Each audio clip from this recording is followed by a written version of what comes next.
Chapter 23 of Mansfield Park by Jane Austen. "But why should Mrs. Grant ask Fanny?" said Lady Bertram. "How came she to think of asking Fanny? Fanny never dines there, you know, in this sort of way. I cannot spare her, and I am sure she does not want to go. Fanny, you do not want to go, do you?" "If you put such a question to her," cried Edmund, preventing his cousin's speaking, "Fanny will immediately say no.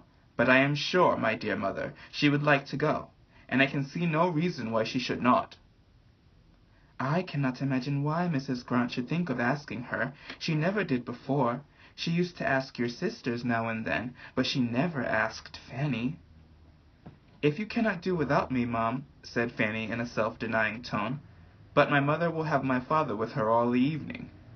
"To be sure I shall." "Suppose you take my father's opinion, Mom?" "That's well thought of.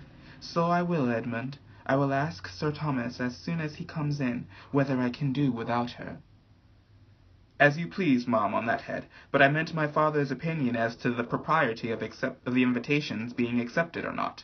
And I think he will consider it a right thing by Mrs. Grant, as well as by Fanny, that being the first invitation, it should be accepted." "I do not know. We will ask him. But he will be very much surprised that Mrs. Grant should ask Fanny at all." There was nothing more to be said, or that could be said to any purpose, till Sir Thomas were present. But the subject involving, as it did, her own evening's comfort for the morrow, was so much upmost in Lady Bertram's mind, that half an hour afterwards, on his looking in for a minute in his way from his plantation to his dressing-room, she called him back again, when he had almost closed the door, with, "Sir Thomas, stop a moment. I have something to say to you." Her tone of calm languor, for she never took the trouble of raising her voice, was always heard and attended to, and Sir Thomas came back. Her story began, and Fanny immediately slipped out of the room, for to hear herself the subject of any discussion with her uncle was more than her nerves could bear. She was anxious, she knew, more anxious perhaps than she ought to be, for what was it after all whether she went or stayed? But if her uncle were to be a great while considering and deciding, and with very grave looks, and those grave looks directed at her, and at last decide against her, she might not be able to appear properly submissive and indifferent. Her cause, meanwhile, went on well. It began on Lady Bertram's part with, "I have something to tell you that will surprise you. Mrs. Grant has asked Fanny to dinner." "Well?" said Sir Thomas, as if waiting more to accomplish the surprise. "Edmund wants her to go, but how can I spare her?" "She will be late," said Sir Thomas, taking out his watch. "But what is your difficulty?" Edmund found himself obliged to speak and fill up in the gaps in his mother's story. He told her the whole, and she had only to add, "So strange, for Mrs. Grant never used to ask her." "But is it not very natural," observed Edmund, "that Mrs. Grant should wish to procure so agreeable a visitor for her sister?" "Nothing can be more natural," said Sir Thomas, after a short deliberation, "nor, where there are no sister in the case, could anything, in my opinion, be more natural. Mrs. Grant's showing civility to Miss Price, to Lady Bertram's niece, could never want explanation. The only surprise I can feel is, that this should be the first time of its being paid. Fanny was perfectly right in giving only a conditional answer. She appears to feel as she ought. But as I conclude that she must wish to go, since all young people like to be together, I can see no reason why she should be denied the indulgence." "But can I do without her, Sir Thomas?" "Indeed, I think you may." "She always makes tea, you know, when my sister is not here." "Your sister, perhaps, may be prevailed on to spend the day with us, and I shall certainly be at home." "Very well, then. Fanny may go, Edmund." The good news soon followed her. Edmund knocked at her door on his way to his own. "Well, Fanny, it is all happily settled, and without the smallest hesitation on your uncle's side. He had but one opinion. You are to go." "Thank you, I am so glad," was Fanny's instinctive reply, though, when she had turned from him and shut the door, she could not help feeling, "And yet, why should I be glad? For am I not certain of seeing or hearing something there to pain me?" In spite of this conviction, however, she was glad. Simple as such an engagement might appear in other eyes, it had novelty and importance in hers. For excepting the day at Sotherton, she had scarcely ever dined out before. And though now going only half a mile, and only to 3 people, still it was dining out, and all the little interests of preparation were enjoyments in themselves. She had neither sympathy nor assistance from those who ought to have entered into her feelings and directed her taste. For Lady Bertram never thought of being useful to anybody, and Mrs. Norris, when she came on the morrow, in consequence of an early call and invitation from Sir Thomas, was in a very ill humour, and seemed intent only on lessening her niece's pleasure, both present and future, as much as possible. Upon my word, Fanny, you are in high luck to meet with such attention and indulgence. You ought to be very much obliged to Mrs. Grant for thinking of you, and to your aunt for letting you go, and you ought to look upon it as something extraordinary, for I hope you are aware that there is no real occasion for your going into company in this sort of way, or ever dining out at all, and it is what you must not depend upon ever being repeated. Nor must you be fancying that the invitation is meant as any particular compliment to you. The compliment is indeed to your uncle, and aunt, and me. Mrs. Grant thinks it a civility due to us to take a little notice of you, or else it would never have come into her head. And you may be very certain of that. If your cousin Julia had been at home, you would not have been asked at all. Mrs. Norris had now so ingeniously done away all Mrs. Grant's part of the favour, that Fanny, who found herself expected to speak, could only say that she was very much obliged to her Aunt Bertram for sparing her, and that she was endeavouring to put her aunt's evening's work in such a state as to prevent her being missed. Oh, depend upon it, your aunt can do very well without you, or you would not be allowed to go. I shall be here, so you may be quite easy about your aunt, and I hope you will have a very agreeable day, and find it all mighty delightful. But I must observe that 5 is the very awkwardest of all possible numbers to sit down to table, and I cannot but be surprised that such an elegant lady as Mrs. Grant should not contrive better. And round their enormous great wide table, too, which fills up the room so dreadfully. Had the doctor been contented to take my dining table when I came away, as anybody in their senses would have done, instead of having that absurd new one of his own, which is wider, literally wider than the dinner table here, how infinitely better it would have been, and how much more he would have been respected. For people are never respected when they step out of their proper sphere. Remember that, Fanny. 5 only to be sitting, 5 only, 5 to be sitting round that table. However, you will have dinner enough on it for 10, I dare say. Mrs. Norris fetched breath, and went on again. The nonsense and folly of people stepping out of their rank, and trying to appear above themselves, makes me think it right to give you a hint, Fanny, now that you are going into company without any of us. And I do beseech and entreat you not to be putting yourself forward, and talking and giving your opinion as if you were one of your cousins. And if you were dear Mrs. Rushworth or Julia, that will never do, believe me.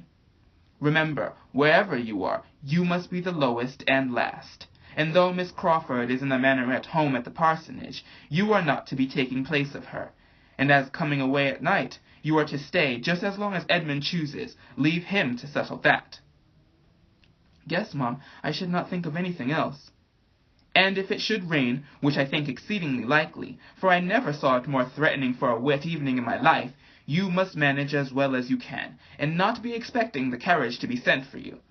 I certainly do not go home tonight, and therefore the carriage will not be out on my account, so you must make up your mind to what may happen, and take your things accordingly.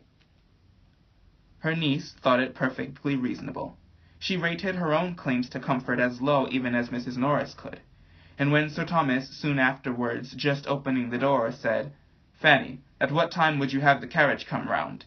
she felt a degree of astonishment, which made it impossible for her to speak. "My dear Sir Thomas," cried Mrs. Norris, red with anger, "Fanny can walk." "Walk?" repeated Sir Thomas in a tone of most unanswerable dignity, and coming farther into the room. "My niece walk to a dinner engagement at this time of year? Will 20 minutes after 4 suit you?"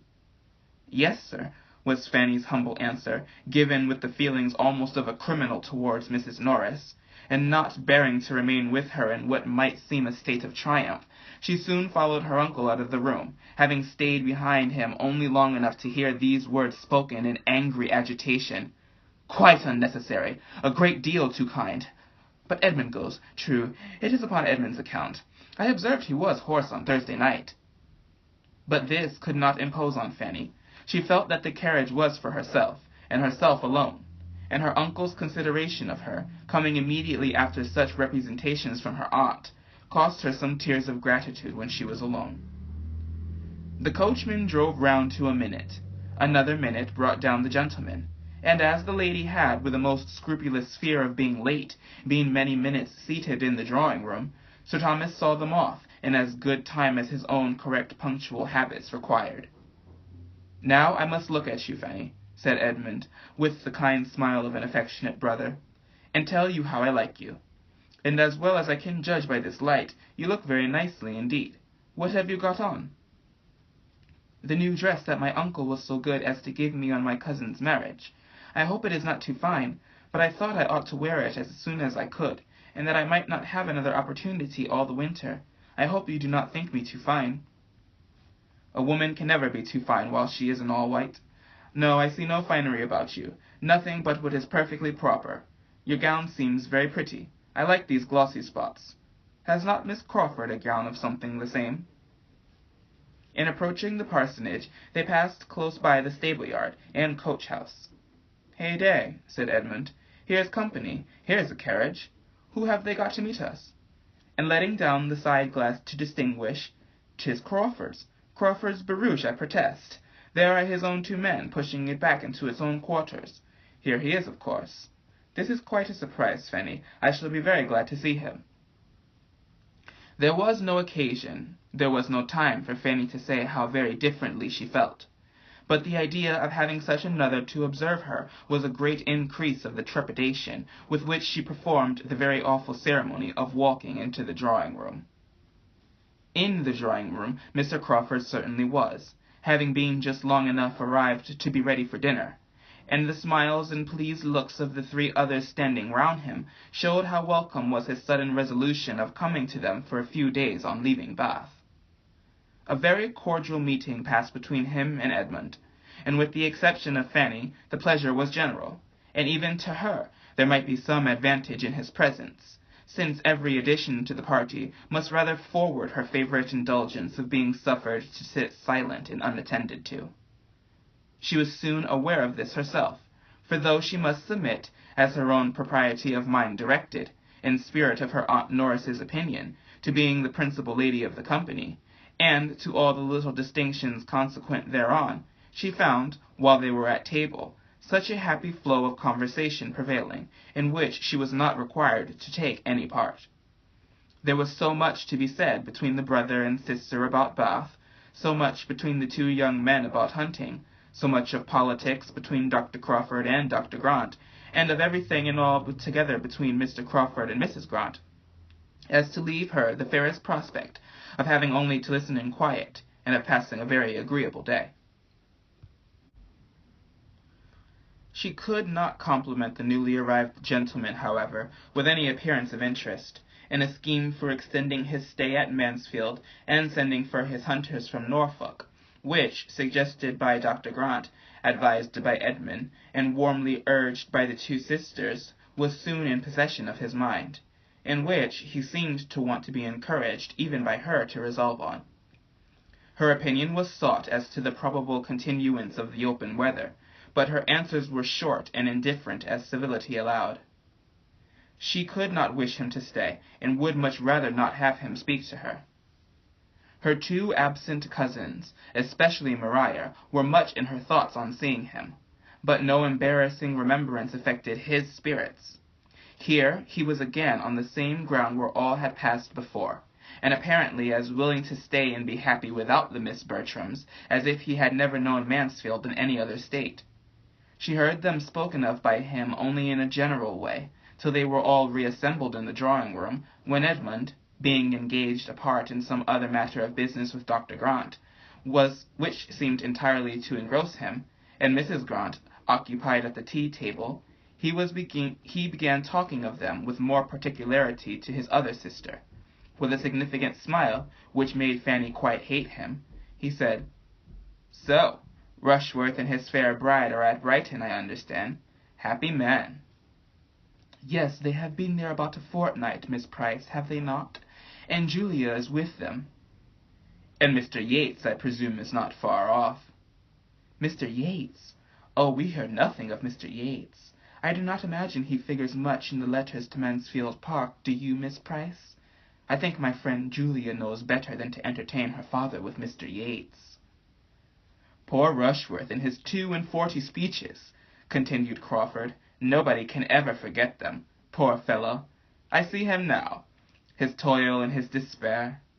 Well, I am much mistaken if his lovely Maria will ever want him to make 42 speeches to her," adding with a momentary seriousness, "she is too good for him, much too good." And then, changing his tone again to one of gentle gallantry, and addressing Fanny, he said, "You were Mr. Rushworth's best friend. Your kindness and patience can never be forgotten. Your indefatigable patience in trying to make it possible for him to learn his part, in trying to give him a brain which nature had denied, to mix up an understanding for him out of the superfluity of your own.